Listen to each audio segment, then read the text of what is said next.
मेरा आप सबसे अनुरोध है कि कृपया पंच प्रण के संकल्प के साथ आप सभी सावधानी की मुद्रा में खड़े होकर के मेरे साथ दोहराएंगे। हम शपथ लेते हैं कि भारत को 2047 तक आत्मनिर्भर और विकसित राष्ट्र बनाने के सपने को साकार करेंगे। गुलामी की मानसिकता को जड़ से उखाड़ फेंकेंगे। देश की समृद्ध विरासत पर गर्व करेंगे। भारत की एकता को सुदृढ़ करेंगे और देश की रक्षा करने वालों का सम्मान करेंगे। नागरिक होने का कर्तव्य निभाएंगे। भारत माता की जय।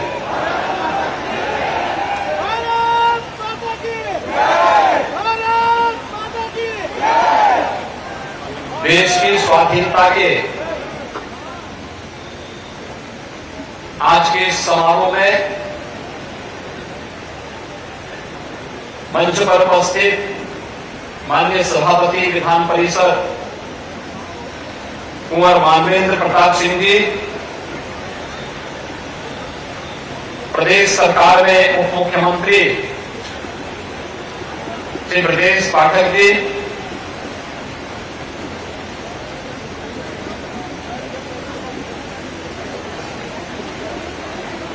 सभी माननीय मंत्री और जनप्रतिनिधिगण, प्रदेश के मुख्य सचिव श्री दुर्गा शंकर मिश्र जी,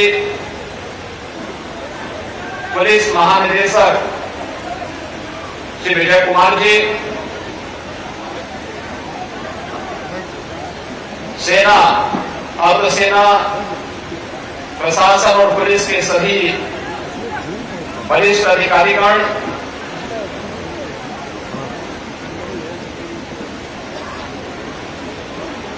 आज के इस समारोह में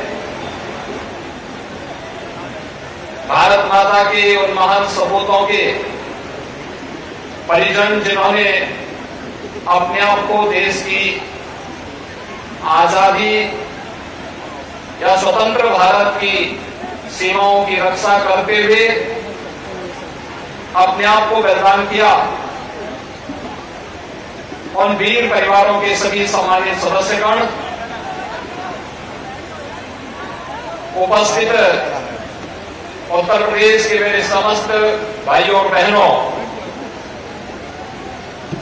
अमृत काल की इस पावन वेला में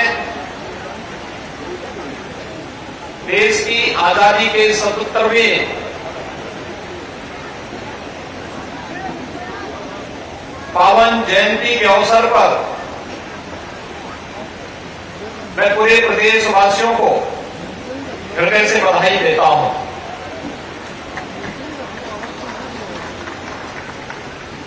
स्वतंत्रता दिवस हम सबको महान स्वतंत्रता संग्राम सेनानियों, स्वतंत्र भारत की रक्षा के लिए अपने आप को बलिदान देने वाले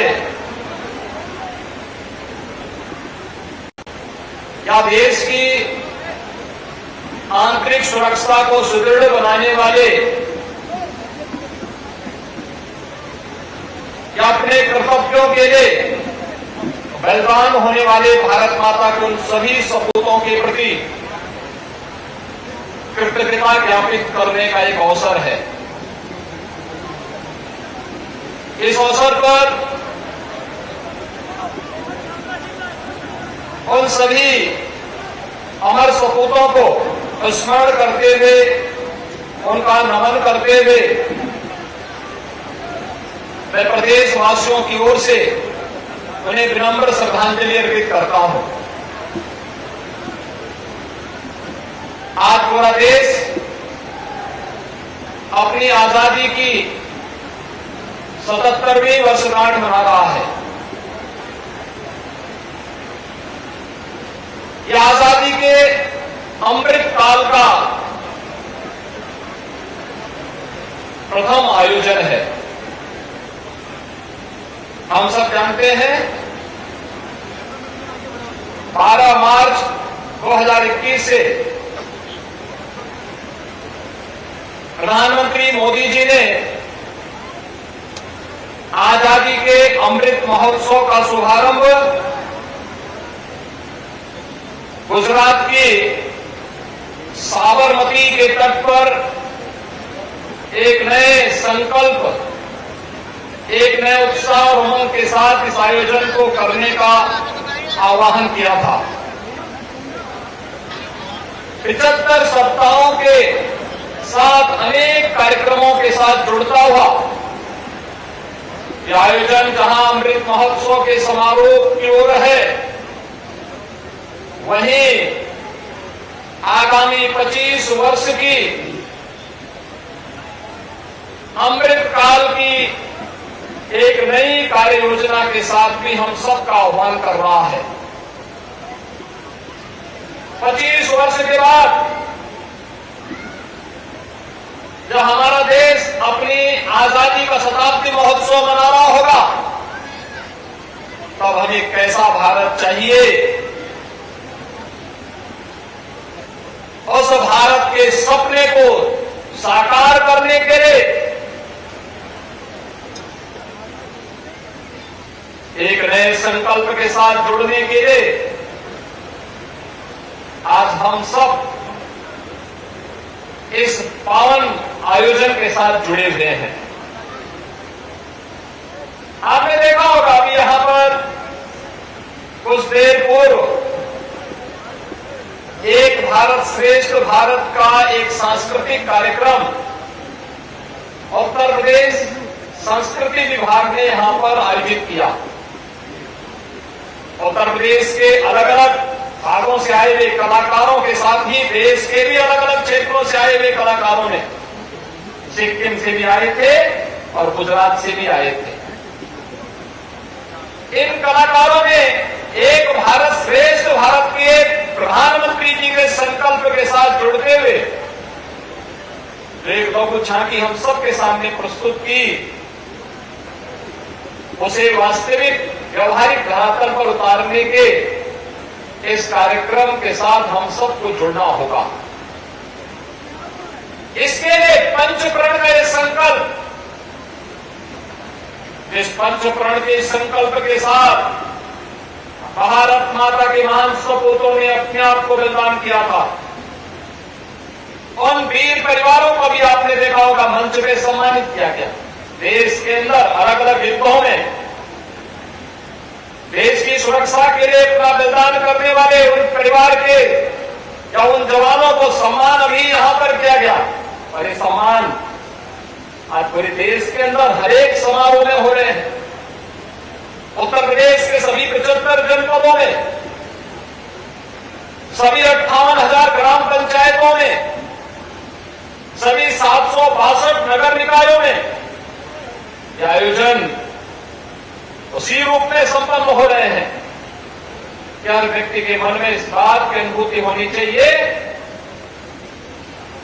कि मैंने अपने कर्तव्यों का निर्वहन किया तो मेरी वर्तमान और भावी पीढ़ी मुझे सम्मानित करेगी, और ये अपनी भावी पीढ़ी के द्वारा किया गया एक सम्मान मंच पर आपने देखा होगा उन वीर परिवारों का या उन वीरों का जिन्होंने अलग अलग युद्धों में भारत की विजय के लिए योगदान दिया, या जिन परिवारों ने अपने आप को बलिदान किया उनके सदस्यों ने अभी यहां पर यह सम्मान भी दिया। मैं इस अवसर पर इनका हृदय से अभिनंदन करता हूं।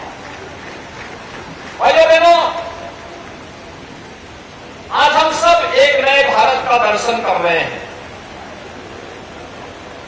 हम सब जानते हैं हमारे संस्कार हमें सदैव से माता भूमि पुत्रोहम प्रतिज्ञा के भाव के साथ जोड़ते रहे हैं। हमने कभी भी धरती को केवल जमीन का एक टुकड़ा नहीं माना है। ये धरती को हमने अपनी मां के रूप में सम्मान दिया है और धरती को माता के रूप में सम्मान देकर के उसके प्रति जो कुछ भी अभिष्ट है, जो कुछ भी अच्छा है, वह कर गुजरने की तमन्ना के साथ हर भारतवासी कार्य करता है। यही कारण है हजारों हजार वर्ष की इस विरासत पर हम गौरव की अनुभूति करते हैं। यही कारण है इन कार्यक्रमों को आगे बढ़ाने में हर भारतवासी गौरव की अनुभूति करता है। यही कारण है कि अनेकता में एकता के दर्शन भारत के अंदर होते हैं। यही कारण है रूप रंग वेशभूषा खान पान सब कुछ अलग अलग होते हुए भी भारत के प्रति और इस मातृभूमि के प्रति हमारी भाव और हमारी भंगिमाएं एक जैसी है। कोई हमें उससे अलग नहीं कर सकता। हर भारतवासी उत्तर का हो या दक्षिण का, पूरब का हो या पश्चिम का, किसी भी जाति मत और मजहब का है, वह पहले भारत माता को सर्वोपरि मान करके अपनी जाति, अपने मत, अपने मजहब, अपनी उपासना विधि को सेकेंडरी रखता। उसके प्राथमिकता जाति मत और मजहब नहीं, उसकी उपासना विधि नहीं, उसकी पहली प्राथमिकता भारत माता होती है, अपना देश होता है। और जब इस भाव के साथ पूरे भारतवासी कार्य करते हैं तो याद करिए कि तमिलनाडु का मैं भी जन्मा एक जवान भारत की उत्तर की सीमा की रक्षा करते हुए अपने आप को बलिदान होने पर गौरव की अनुभूति करता है कि मैं मातृभूमि के लिए अपने इस ऋण को चुकाने के लिए अपने आप को समर्पित होऊंगा। या फिर जब देश के अंदर किसी भी कोने में कभी कोई उपद्रव खड़ा हुआ हो तो भारत के किसी भी कोने के जवान की जब वहां जिम्मेदारी दी गई, कोई ड्यूटी लगाई गई, उसने अपने आप को बलिदान होने में कोई संकोच नहीं किया। लेकिन उपद्रव को भारत की धरती से पूरी तरह समाप्त करेंगे, इस संकल्प के साथ वो जुड़ा है। ये भाव, ये भंगिमा हर जगह हर अवसर पर हम सबको देखने को मिलती है। यही कारण है हजारों वर्ष पहले केरल में जन्मा एक सन्यासी आदि शंकर के रूप में भारत के 4 कोनों में 4 पीठों की स्थापना कर पाया। ये भारत की सांस्कृतिक एकता के दर्शन हम सबको कराता है, जिसके बारे में प्रधानमंत्री जी ने कहा विरासत पर गौरव की अनुभूति। विरासत की रक्षा करना हर भारतीय का दायित्व है। हर भारतवासी जब अपनी विरासत पर गौरव की अनुभूति करेगा, इन 5 प्रणों के साथ जुड़ेगा कि मुझे विकसित भारत का निर्माण करना है, गुलामी के हिंसों से सर्वथा मुक्ति दिलानी है, एकता और एकीकरण के लिए कार्य करना है। लेकिन इन सब की सबसे अंतर्निहित ताकत है, वह है नागरिक कर्तव्य। तो व्यक्ति जिस क्षेत्र में है, अगर वह अपने दायित्वों का ईमानदारी पूर्वक निर्वहन कर रहा है, इसका मतलब है कि वह व्यक्ति अपने क्षेत्र में जो सर्वश्रेष्ठ है वह करने का प्रयास कर रहा है। और हम लोगों ने देखा होगा लगातार भारत आज एक नए भारत के दर्शन के रूप में हम सबको आगे बढ़ा रहा है। देश अपनी आजादी का अमृत महोत्सव के प्रथम अमृत काल के प्रथम वर्ष में प्रवेश किया। अब भारत दुनिया की 5वीं बड़ी अर्थव्यवस्था बनता है। तब भारत G20 के उन 20 देशों के समूह की अध्यक्षता कर रहा है, जिनके बारे में कहा जाता है G20 के देश दुनिया की 65% आबादी जहां निवास करती है। दुनिया के 80% संसाधनों पर जिनका एकाधिकार है, दुनिया के 85% जीडीपी पर जिनका अधिकार है और 90% से अधिक पेटेंट पर जिन देशों का अधिकार है वह है G20 के समूह देश। दुनिया का हर विकसित देश इस G20 के साथ जुड़ा, इस समूह के साथ जुड़ा है और ये हम भारतवासी के लिए गौरव की अनुभूति है, करने का अवसर है कि वर्तमान में आजादी के अमृतकाल के प्रथम वर्ष में भारत G20 के समूह देशों की अध्यक्षता प्रधानमंत्री मोदी जी के नेतृत्व में कर रहा है और पूरे देश के अंदर अलग अलग समूहों के अलग अलग समिट आयोजित हो रहे हैं। उत्तर प्रदेश को भी G20 के 11 समिट 4 महानगरों में आयोजित करने का अवसर प्राप्त हो रहा है। प्रदेश की राजधानी लखनऊ में, देश की सांस्कृतिक राजधानी के रूप में विख्यात काशी वाराणसी में, आगरा और गौतम बुद्ध नगर जनपद में, ये 4 महत्वपूर्ण महानगरों में G20 के 11 समिट आयोजित हो रहे हैं। अलग अलग समय में ये आयोजित हुए हैं। भारत को वैश्विक मंच पर अपनी प्रतिभा को बिखेरने, प्रस्तुत करने का एक अवसर है। ये नया भारत हम सबको इस दिशा में आगे बढ़ने के लिए प्रेरित कर रहा है। भाइयों बहनों, हम सब ने इस बात को देखा है। पिछले 9 वर्ष में भारत ने जो यात्रा प्रारंभ की है वह सचमुच हर भारतवासी को विकसित भारत के संकल्प के साथ जोड़ता है और भारत की जो शानदार यात्रा 9 वर्षों की है,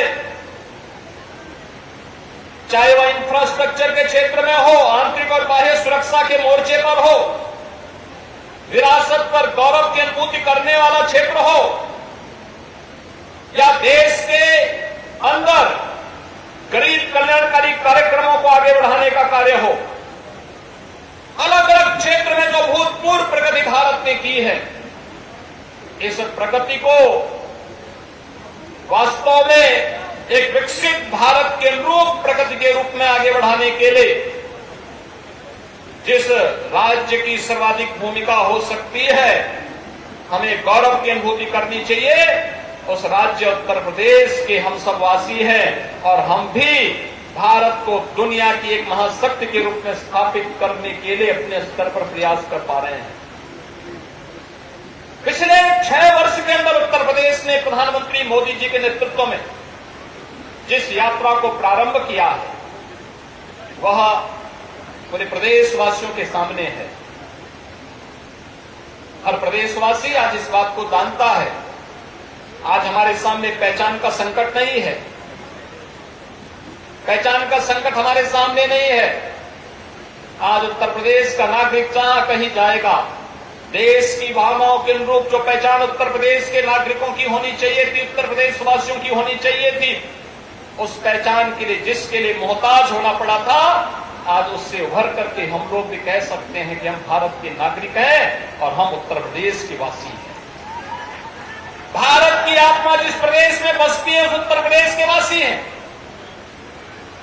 इसके लिए परिश्रम करना पड़ता है, परिश्रम की एक नई पराकाष्ठा के साथ आगे बढ़ना पड़ता है। ईमानदारी के साथ प्रक्रियाओं को जोड़ने का एक कार्यक्रम आगे बढ़ाया जाता है और उसी का परिणाम हम सबके सामने आज देखने को मिलता है। आज प्रदेश में कानून और व्यवस्था की बेहतर स्थिति, सुरक्षा का एक बेहतर वातावरण उत्तर प्रदेश के परसेप्शन को आगे बढ़ाया है। उत्तर प्रदेश को सुरक्षा के इस बेहतर माहौल को देने वाले जिन वीरों ने, पुलिस के जवानों ने अपना योगदान दिया, बहुत सारे जवान शहीद हुए, उन्होंने बलिदान दिया, अपने आप को, अपने आप का बलिदान दे दिया। लेकिन उत्तर प्रदेश की सुरक्षा और उत्तर प्रदेश की कानून व्यवस्था के साथ खिलवाड़ करने की इजाजत किसी को नहीं देंगे। इस संकल्प के साथ मैं उन सभी वीर जवानों को इस अवसर पर प्रदेशवासियों की ओर से नमन करते हुए अपनी विनम्र श्रद्धांजलि अर्पित करता हूं। उत्तर प्रदेश सुरक्षा और बेहतर कानून व्यवस्था का प्रदेश बनने के कारण आज निवेश के एक बेहतरीन गंतव्य के रूप में भी स्थापित हुआ है। आपने देखा होगा इस वर्ष हम लोगों ने प्रदेश के अंदर फरवरी में 10 से 12 फरवरी के बीच में ग्लोबल इन्वेस्टर समिट का आयोजन किया था। जिस उत्तर प्रदेश में लोग आना नहीं चाहते थे, जिस उत्तर प्रदेश के बारे में मान्यता थी कि यहां लोगों में विकास की कोई सोच नहीं, उसी उत्तर प्रदेश में एक नहीं दो नहीं बल्कि अब 36 लाख करोड़ रुपए के निवेश के प्रस्ताव प्राप्त होते हैं। भाइयों बहनों, 36 लाख करोड़ का मतलब जमीनी धरातल पर जब निवेश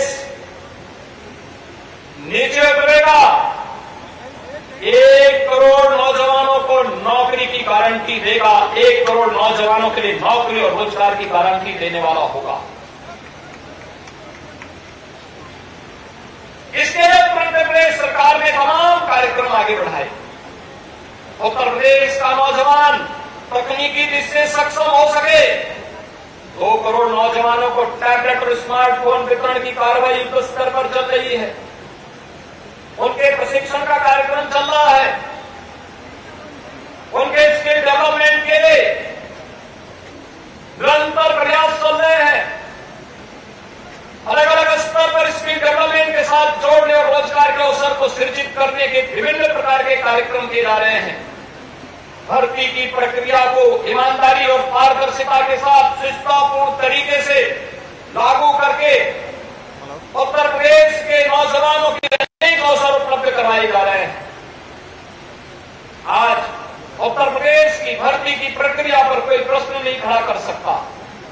उत्तर प्रदेश के अंदर आज कोई भी व्यक्ति उत्तर प्रदेश के अंदर कानून व्यवस्था पर कोई प्रश्न नहीं खड़ा कर सकता। और उत्तर प्रदेश में निवेश करने के लिए देश और दुनिया का हर बड़ा निवेशक आज उत्तर प्रदेश के अंदर निवेश करने के लिए उतावला दिखाई देता है। ग्लोबल इन्वेस्टर समिट उसका एक उदाहरण है। कानून व्यवस्था की बेहतर स्थिति का परिणाम है। उत्तर प्रदेश में हमारे प्रमुख धर्मस्थलों पर पर्यटकों की संख्या बढ़ी है। काशी एक नई काशी के रूप में दुनिया को आकर्षित कर रही है। गत वर्ष वाराणसी में 10 करोड़ श्रद्धालु वहां दर्शन करने के लिए आते हैं। एक नया रिकॉर्ड बनाता है। दुनिया के अंदर, देश के अंदर सर्वाधिक श्रद्धालुओं की संख्या वाला कोई एक महत्वपूर्ण क्षेत्र है, वह काशी बना है। ब्रज क्षेत्र लगभग 6 से 7 करोड़ पर्यटक और श्रद्धालु वहां पर उन पवित्र तीर्थ स्थलों का दर्शन करने के लिए आ रहे हैं। टूरिज्म के एक नए डेस्टिनेशन के रूप में उत्तर प्रदेश के इन स्थलों ने अपनी पहचान बनाई है। दुनिया के अंदर एक नई आभा के साथ उत्तर प्रदेश आगे बढ़ता हुआ दिखाई दे रहा है।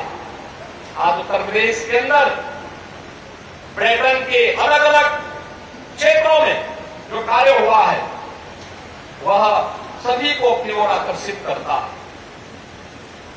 विरासत के सम्मान के साथ जोड़ते हुए 2019 के प्रयागराज कुंभ से प्रारंभ हुई वह यात्रा आज काशी विश्वनाथ धाम हो, ब्रज क्षेत्र हो, अयोध्या धाम हो, विंध्यवासिनी धाम हो या फिर हेरिटेज और इको टूरिज्म के क्षेत्र में आगे बढ़ने का हो, हर एक क्षेत्र में एक नई प्रगति की ओर आगे बढ़ता हुआ अनेक रोजगार की संभावनाओं को आगे बढ़ाने का कार्य भी कर रहा है।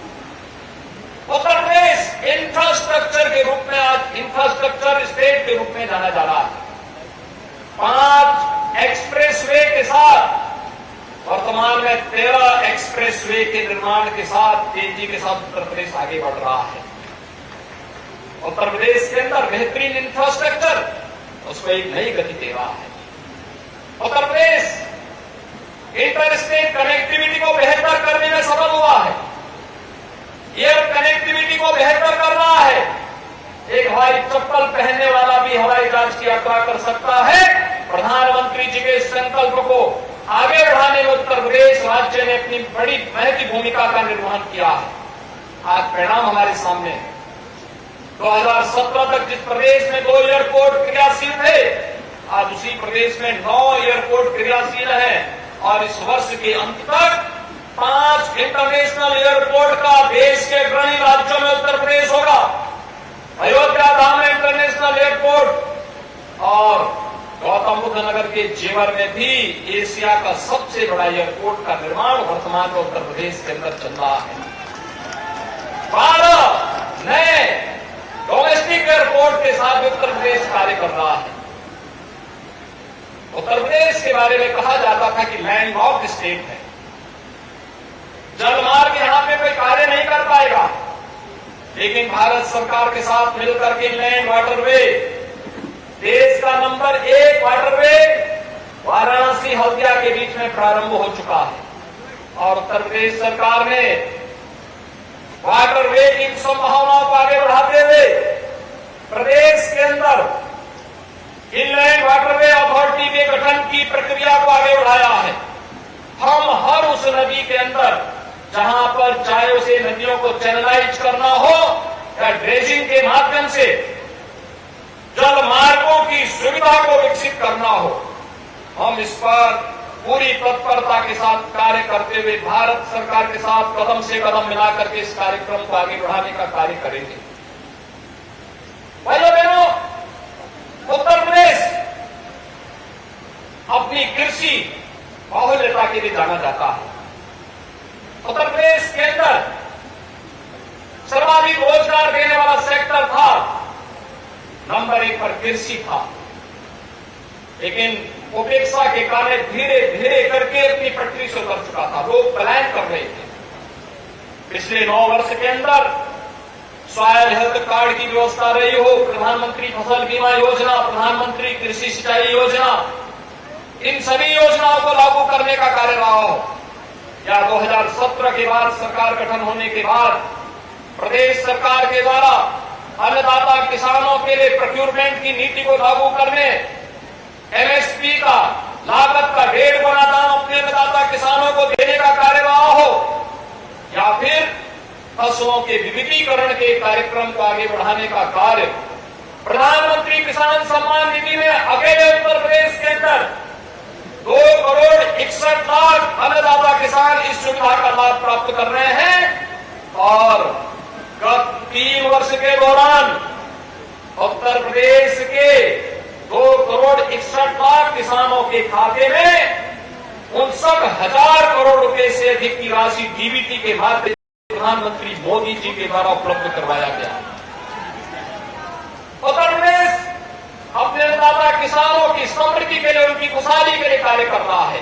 प्रधानमंत्री किसान कृषि सिंचाई योजना के माध्यम से अब तक 23 लाख हेक्टेयर की सिंचन की सुविधा उपलब्ध कराई जा चुकी है। लगातार सरकार इस पर कार्य कर रही है। ग्रामीण क्षेत्र में विद्युत की आपूर्ति को तेजी के साथ आगे बढ़ाया गया है। और ये सेक्टर माना जाता था कि क्या होगा, कैसे होगा, आज इससे उभर करके कैसे समृद्धिशाली किसान बन सकता है, इस परिकल्पना को भी साकार किया गया है। इसका साक्षात रूप आज देखने को मिल सकता है। जब किसान हंसता है, उसके चेहरे की खुशहाली देखते हुए बनती है। और आज हम इस बात को कह सकते हैं कि उत्तर प्रदेश के अंदर अनेक कार्यक्रम चले हैं। इन कार्यक्रमों ने खेती से प्लान कर रहे किसानों को फिर से खेती बाड़ी के साथ जोड़ने की कार्रवाई को तेजी के साथ आगे बढ़ाया है। आज प्रदेश इस दिशा में कार्य कर रहा है और राज्य सरकार ने तय किया है कि जो लगभग 14 लाख निजी ट्यूबवेल है, गत वर्ष हमारी सरकार ने अन्नदाता किसानों की सुविधा के लिए इन 14 लाख निजी नलकूप संचालित करने वाले किसानों को विद्युत बिल में 50% की छूट उपलब्ध करवाई थी। डीलर सेपरेशन की कार्रवाई चल रही है। सरकार बहुत शीघ्र अपने अन्नदाता किसान को फ्री में विद्युत की आपूर्ति निजी ट्यूबवेल को उपलब्ध करवाने के कार्यक्रम को भी आगे बढ़ाने जा रही है। ये युद्ध स्तर पर आगे बढ़ रहा है। बेटी बचाओ बेटी पढ़ाओ के कार्यक्रम को प्रभावी ढंग से लागू करने का कार्य आज प्रदेश के अंदर देखने को मिल रहा है।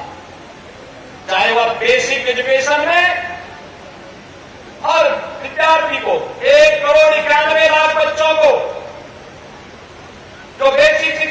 परिषद से संबद्ध या बेसिक शिक्षा परिषद के स्कूलों में अध्ययन कर रहे हैं, उन्हें uniform, 2 uniform, bag, books, shoes, socks, sweater ये सभी उपलब्ध करवाने के साथ विगत 6 वर्ष के अंदर लगभग 60 लाख विद्यार्थियों की संख्या बेसिक शिक्षा परिषद के स्कूलों में बढ़ी है।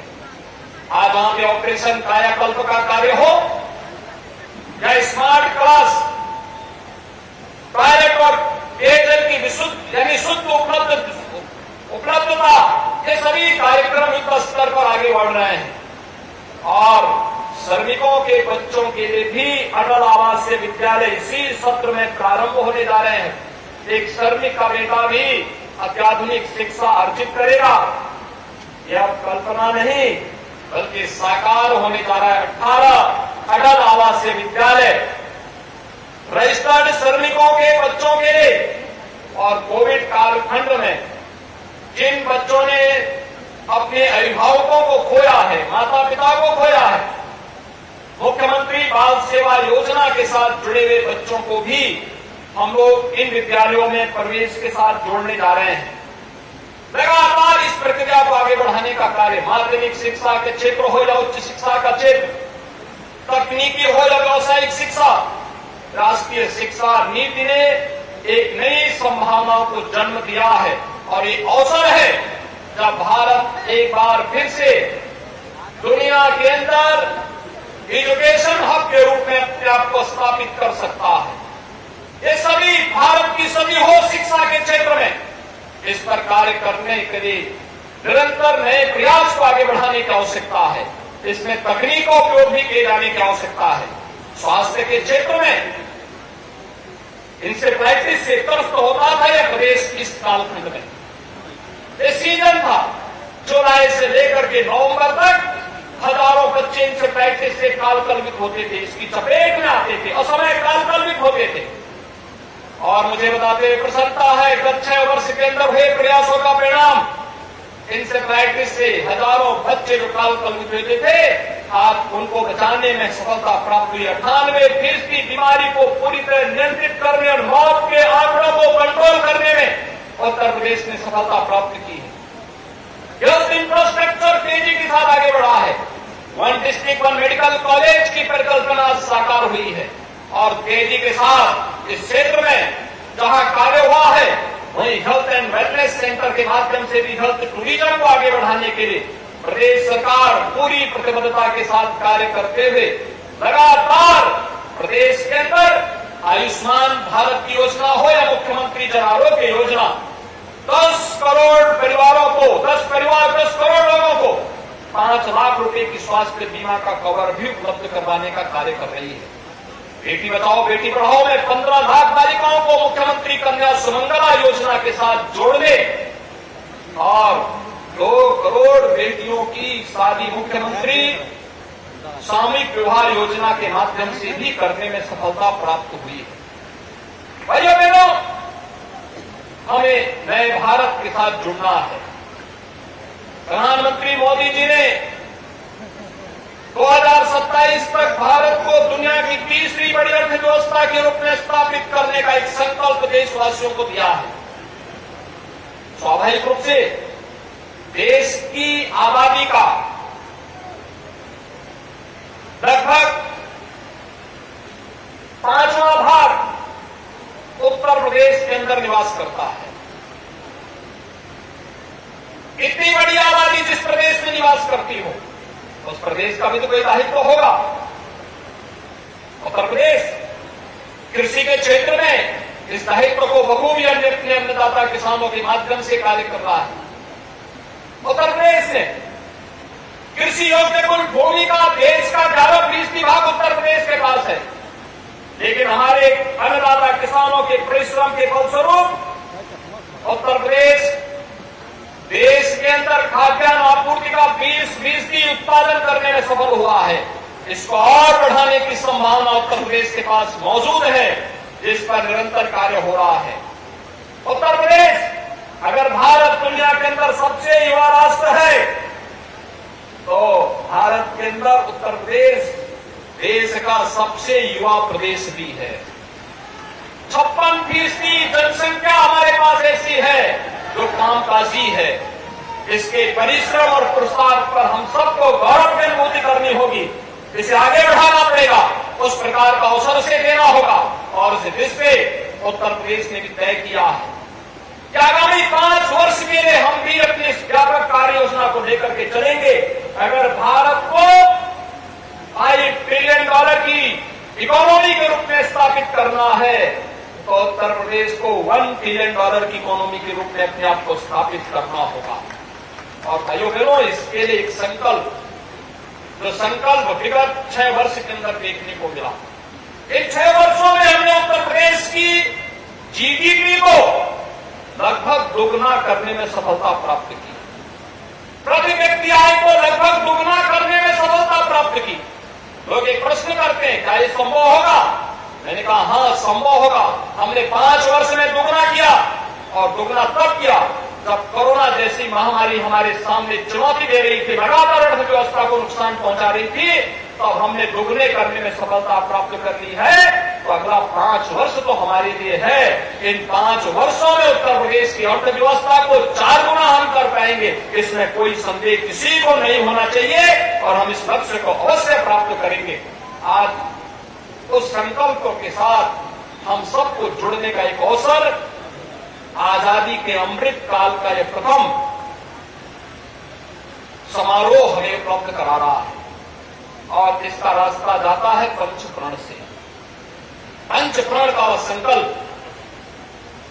जो आज अभी शपथ के रूप में हम सब ने ग्रहण किया है, जिसका संकल्प आज हर अमृत सरोवर पे हो रहा है, जिसका संकल्प आज हर ग्राम पंचायत में, हर नगर निकाय में, हर जनपद में समारोह पूर्वक लोग ले रहे हैं।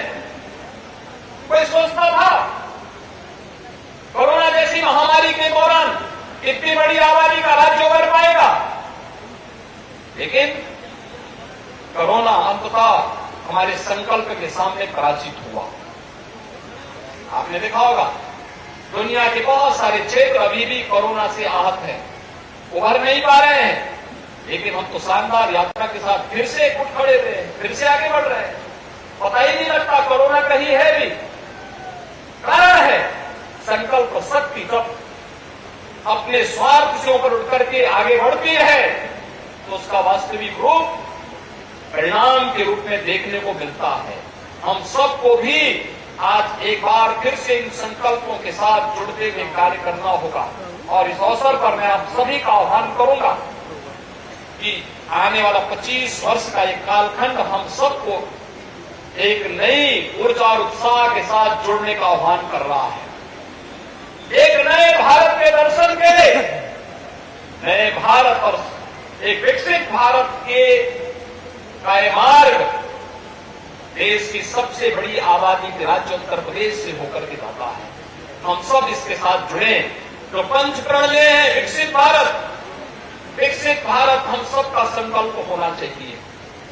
विरासत का सम्मान हम सबका संकल्प होना चाहिए। गुलामी के अंश से मुक्ति हम सबका संकल्प होना चाहिए। एकता और एकीकरण हम सबका संकल्प होना चाहिए।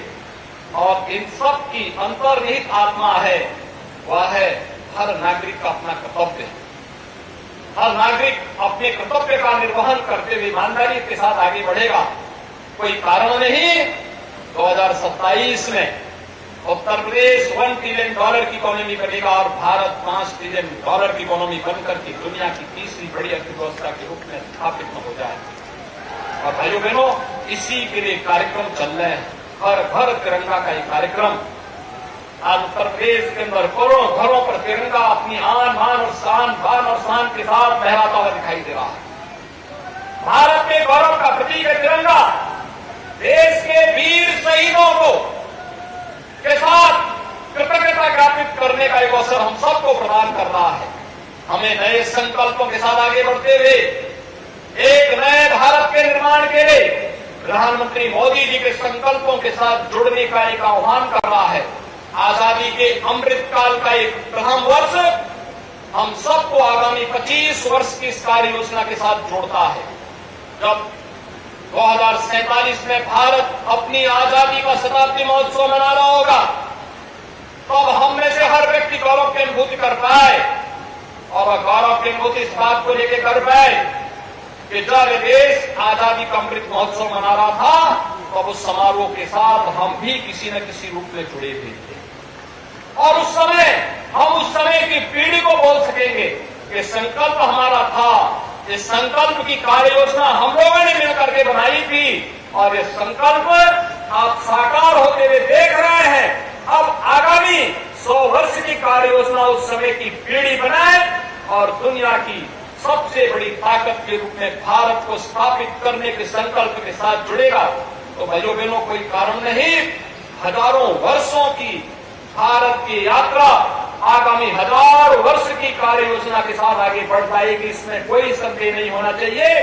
आज के इस अवसर पर मैं एक बार फिर से भारत माता के उन महान सपूतों को, जिन्होंने अपने आप को भारत की सुरक्षा के लिए, भारत की समृद्धि के लिए कर्तव्य के पथ पर अडिग होकर के कार्य करते हुए समर्पित किया, बलिदान दिया, उन सब की स्मृतियों को नमन करते हुए विनम्र श्रद्धांजलि अर्पित करता हूं। प्रदेशवासियों का आह्वान करता हूं कि हम लोग अमृत काल के इस प्रथम वर्ष के संकल्प के साथ जुड़ करके एक समृद्ध और सुरक्षित उत्तर प्रदेश के निर्माण में अपना योगदान देंगे। आप सबको मैं एक बार फिर से अमृत काल की इस बेला में स्वाधीनता दिवस के इस पावन अवसर पर फिर से बधाई और शुभकामनाएं देता हूं। धन्यवाद। जय हिंद।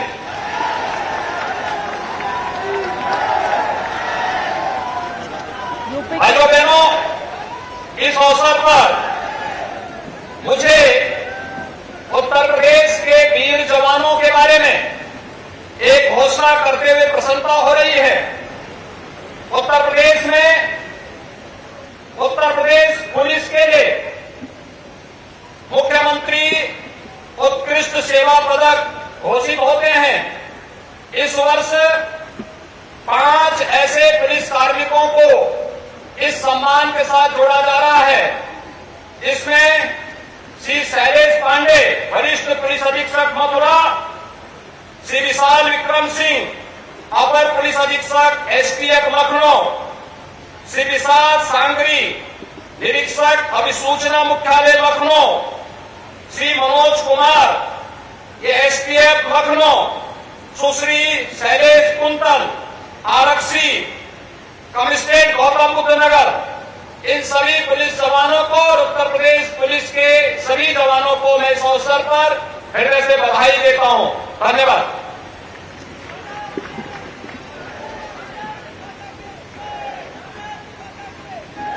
मुख्यमंत्री योगी आदित्यनाथ को आप सुन रहे थे, जो कि यूपी वासियों को संबोधित कर रहे थे और साथ ही सभी देशवासियों को स्वतंत्रता दिवस की मुख्यमंत्री योगी आदित्यनाथ ने बधाई दी और साथ ही बीते सालों में किस तरह से देश का विकास हुआ है इसके बारे में भी उन्होंने जिक्र किया और साथ ही स्वतंत्रता सेनानियों को भी याद करते हुए उन्हें नमन किया।